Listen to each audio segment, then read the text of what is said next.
Hey guys, Dusty here. Today I'm reviewing something a little bit different, and that is my Radpower Radrunner e-bike.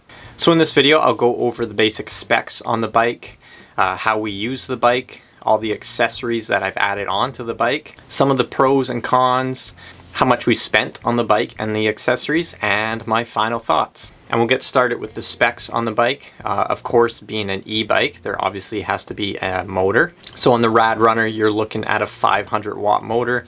You can engage this motor in two different ways.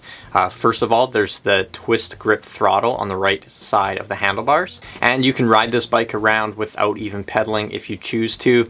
For myself, I thought I would be using this bike moped style without pedaling all the time, but to be honest, I rarely ever actually do that. And the second way to engage the motor is through pedal assist, and this is what's common on most other e-bikes.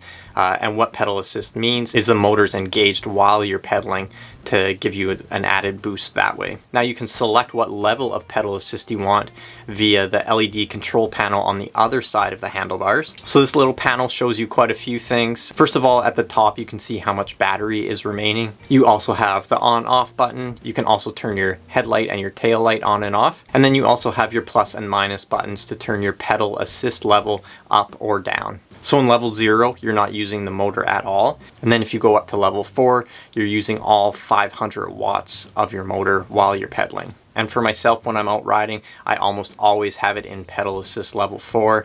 Another thing is I do live in a very hilly area, and some of the hills around my house are so steep that unless I had the bike in level 4 maxing out that motor, anything less than that I probably wouldn't even be able to get up some of these hills. Another thing about the motor is it will limit you to a max speed of about 20 miles an hour or 32 kilometers an hour. And you can hit the speed pretty easily on a flat, and once you do hit that speed, you can just feel the motor cut out and you're cruising along without the help of the motor. And then once you drop that back down below that speed, then the motor will kick back in and help you. Now, of course, you need a battery to power this motor, and Radpower says you can get up to a max of 72 kilometers or 45 miles when fully charged. For me, I find it to be a lot closer to about 40 kilometers or 25 miles.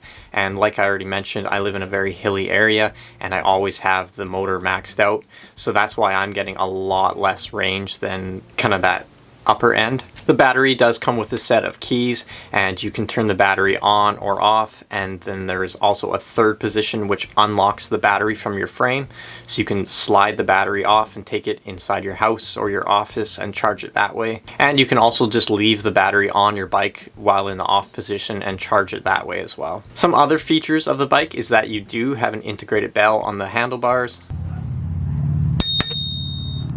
I already mentioned the integrated headlight and tail light.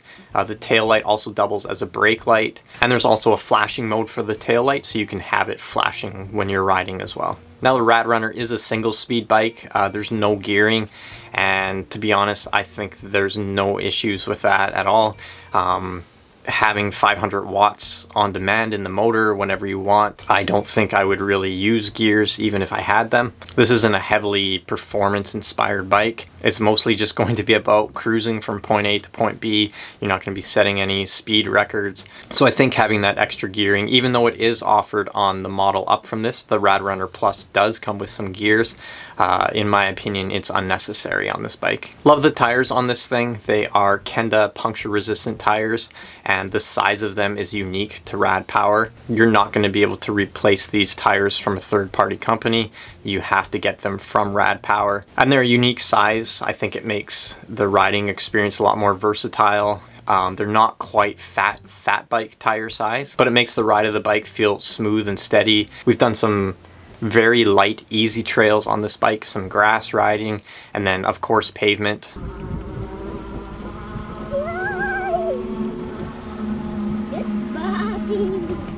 And the Radrunner is definitely not meant for a lot of off-road use. Like, there's no shocks on this bike, so once you start to head off pavement, you're gonna really feel the terrain a lot more than a bike that was designed more for off-road. Brakes on the bike are great. You have large disc brakes both on the front and back, and it also comes with a dual leg kickstand, and this thing is great.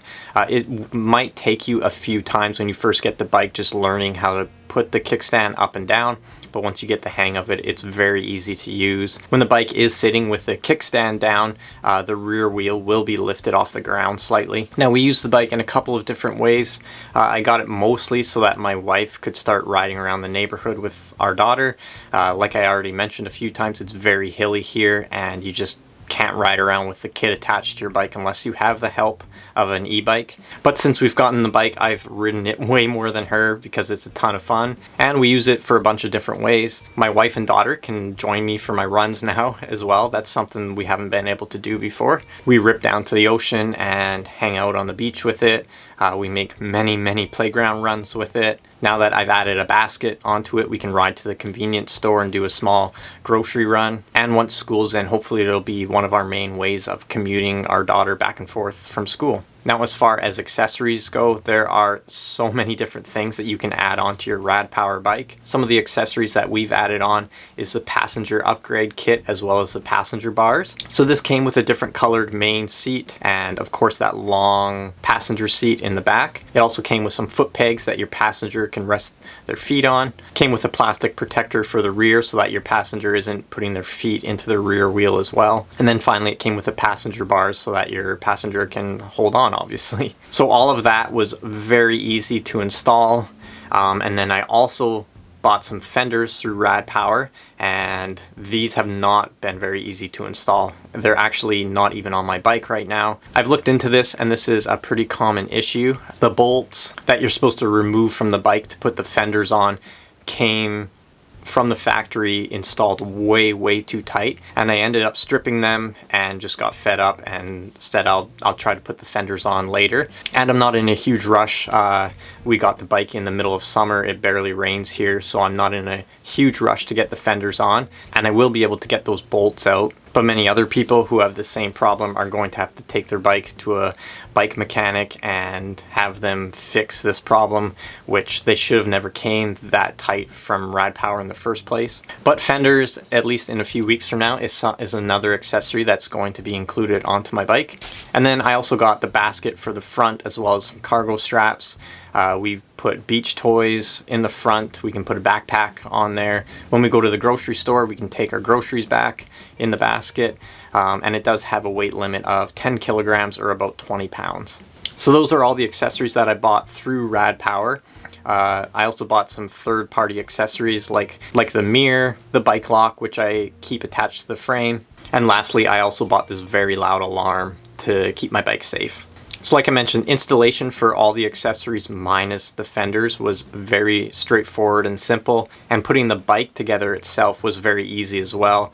I think I had the whole bike put together from unboxing in about 30 to 40 minutes. I don't have any footage of that. I would just say really take your time and follow the instructions. The bike in my case came very well packed. There were hundreds of zip ties holding foam around the frame and all the pieces. And to be honest, taking all the zip ties and foam off the bike took probably longer than actually putting the bike together. But the whole installation process was very user-friendly, and you don't have to have very advanced bike mechanic skills to be able to put your Radpower bike together.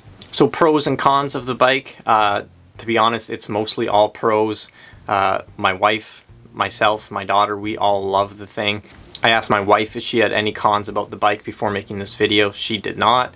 And I already mentioned my only con, and that would be that the whole adding the fenders on issue. But I should be taking care of that in the next few weeks. The bike is pretty heavy.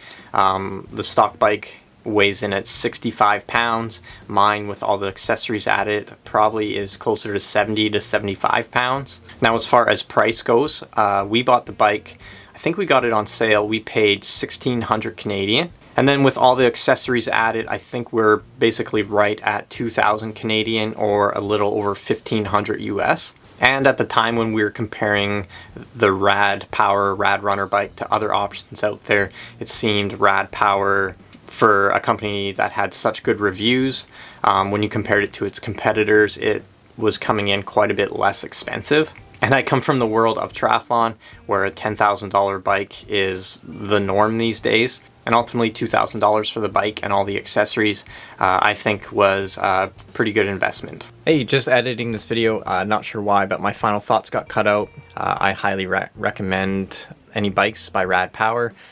They have quite a few other models as well. We might think about getting another one come next spring.